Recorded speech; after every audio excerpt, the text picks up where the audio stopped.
Go! 今回はですね、チェーンソーの目立てについてね、お話ししてみたいと思います。目立てのやり方っていうのはネットでもYouTube でもね、たくさん紹介されてますが、どれも大体同じやり方を紹介されてますよね。もちろんね、間違ったやり方ではなくて大体がね、合ってるんですよ。正しいやり方なんですが、でも皆さんそれを見て目立てをしてうまくいってますかね。何度やっても切れるようにならないっていう方、切れるようになるポイントがね、いくつかあります。このポイントさえ押さえればチェーンソーの目立ては難しくありません。それではご説明したいと思います。ファクトリー9。チェーンソーの目立てのやり方でよく言われているのは、角度に気をつけて、バーに対してこの角度は90度、そしてこの角度は30度を保ちましょうと。こういう説明がね、一番多いかと思います。確かにね、それで合ってるんですが、この通りやっているつもりでもね、結果的にはチェーンソーが全然切れないと。要するに目立てがうまくいってないという場合がね、結構あると思います。実はね、僕も最初のうちは説明通りやってるんだけどなんで切れないんだろうと、うまくいかなかったんですよね。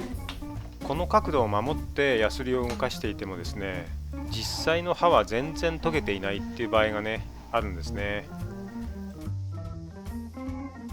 なので私なりに考えた目立てがうまくいくポイントをご紹介したいと思います。まず1つ目、チェーンソーをがっちり固定する。私はこんな道具を作って固定しています。これはね、結構簡単に作れますので、目立ての説明が終わった一番最後にね、作り方をご紹介したいと思います。チェーンソーのガイドバーですね。ガイドバーをがっちり固定するんです。ガイドバーをできるだけ長く挟んで固定できるものの方がいいですね。ソーチェーンをヤスリで研ぐわけですから、本当はね、ソーチェーンそのものを固定したいんですが、ソーチェーンのカッターはたくさんありますのでね、1個研いで外してまた固定して研いで、こんなことはね、ちょっとやってらんないですもんね。なので代わりにガイドバーをしっかりと固定します。固定をしっかりしないとですね、ヤスリで研いでいるつもりでもブレてしまって、実はね、しっかり研げていないっていうことがあります。なのでしっかり固定するってことがね、まず大事なポイントです。ファクトリー9。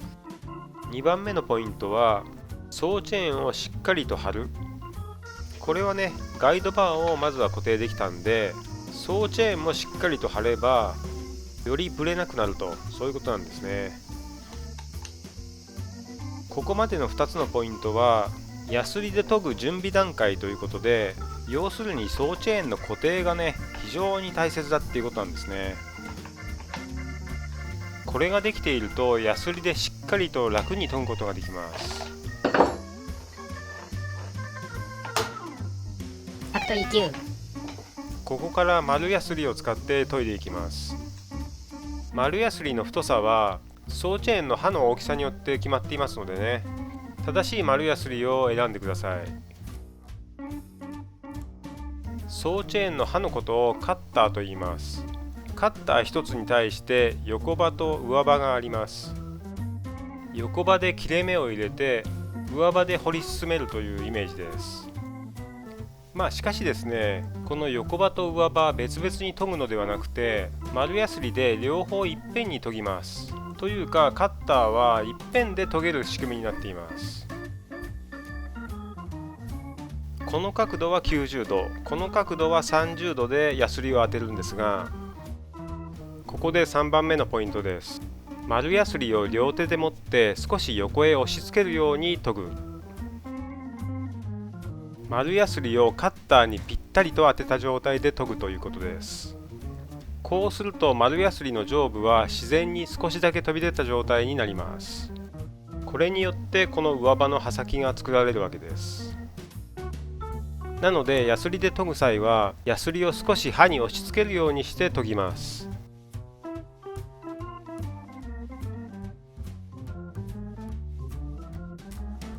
よくある間違いは丸ヤスリを下向きに押し付けながら研いでしまうということです。こうするとですね、上刃の刃先に隙間ができてしまいますので、これではね全く研げていません。反対にですね、丸やすりをカッターの上の方に当ててしまうと、そのまま研ぎ終わった時にですね、こんな形になってしまうんですね。本来あるべき刃先のね引っかかりがなくなってしまうので、刃先が滑ってしまって全く切れないということになります。ファクトリー9。それでは実際に研いでみます。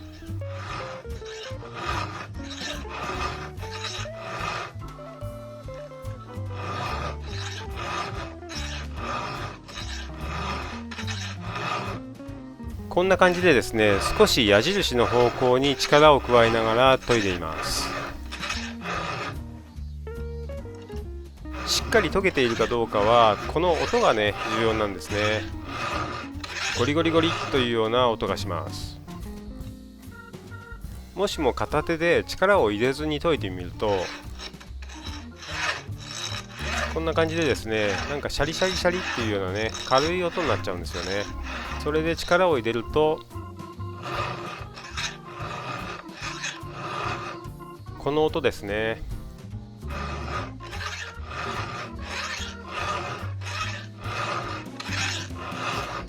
ヤスリを片手で持つのと両手で持つのではだいぶね力の入り具合が変わってきます。ゴリゴリという音がしてしっかりと研げているときはこんな感じで鉄粉が出ます。ファクトリー9。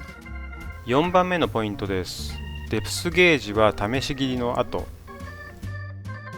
次はデプスゲージについてなんですが、デプスゲージと上刃との差が 0.6 から 0.7 ミリ、このぐらいの寸法でセッティングできるとちょうどいいということなんですが、でもこの寸法っていうのがねあんまりピンとこないんですよね。こういう調整用のゲージというかね、こういうものを使ってここはちょっと出てるから削っとこうかなとかね、ここはもう削らなくていいかなとか、これぐらいしかねやりようがないんですが、僕の場合はこんな微妙な差をね見て削るのではなくて、丸やすりで上刃と横刃を研ぐ作業が終わったら一度ねもう普通に木を切ってみます。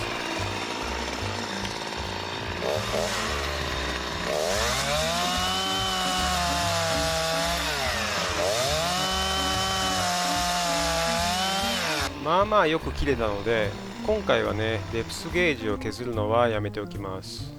デプスゲージの調整はカッターの目立て2回に1回もしくは3回に1回ぐらいでいいと思います。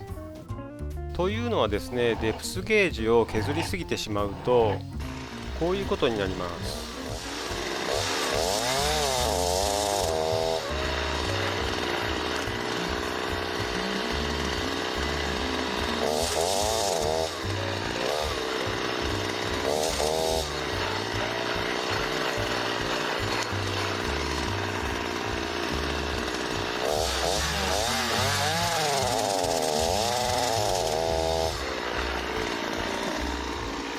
ご覧のようにですね、刃が食い込みすぎてしまって装チェーンが止まってしまうんですよね。この木は広葉樹のコナラなんですが、薪に使う広葉樹は硬い木が多いので注意が必要です。硬い木を切る場合はデプスゲージを小さめにしておかないと、刃が食い込みすぎてしまって切れなくなったり、切れたとしても振動がね本当に大きくなります。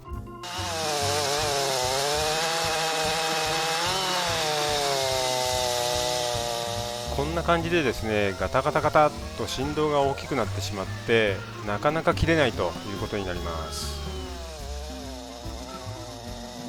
ファクトリー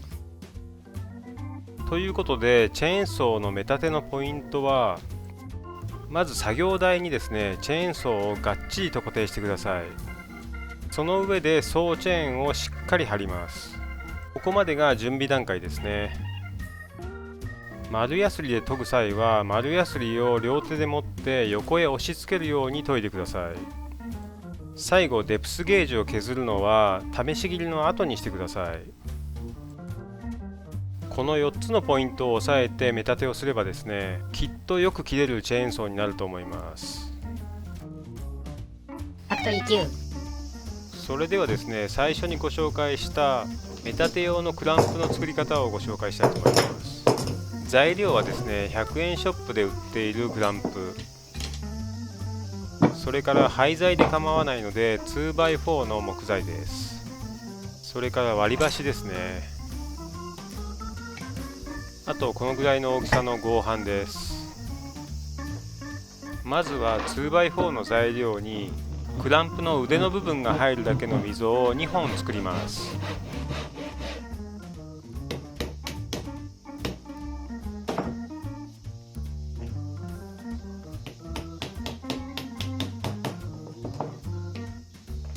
一番上の部分に割り箸を2本ずつ木工用ボンドで接着します。この時ですね、私はこのね、先の細いタイプのチェーンソーも持ってるので、割り箸の向きは2本同じ向きに揃えて接着しました。普通の太さのガイドバーであれば、割り箸2本を互い違いにこんな感じでね、接着すればいいと思います。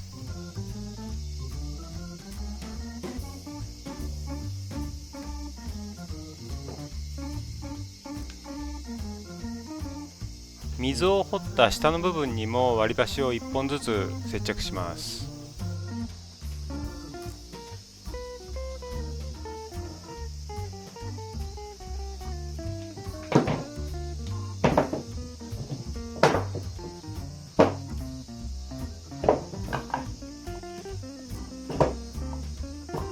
溝の部分の割り箸が邪魔なんでね、切っておきます。割り箸を接着した後に溝を作った方が良かったですね。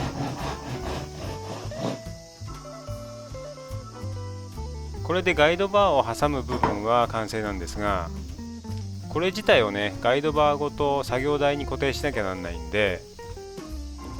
下の部分に合板をビスで固定します。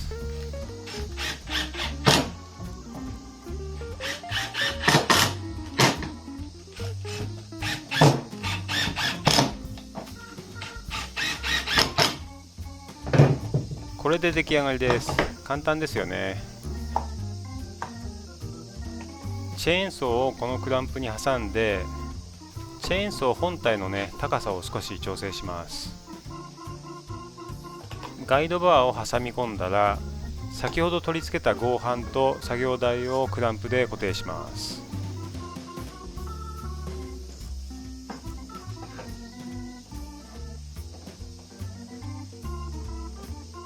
これでかなりがっちりね、固定ができます。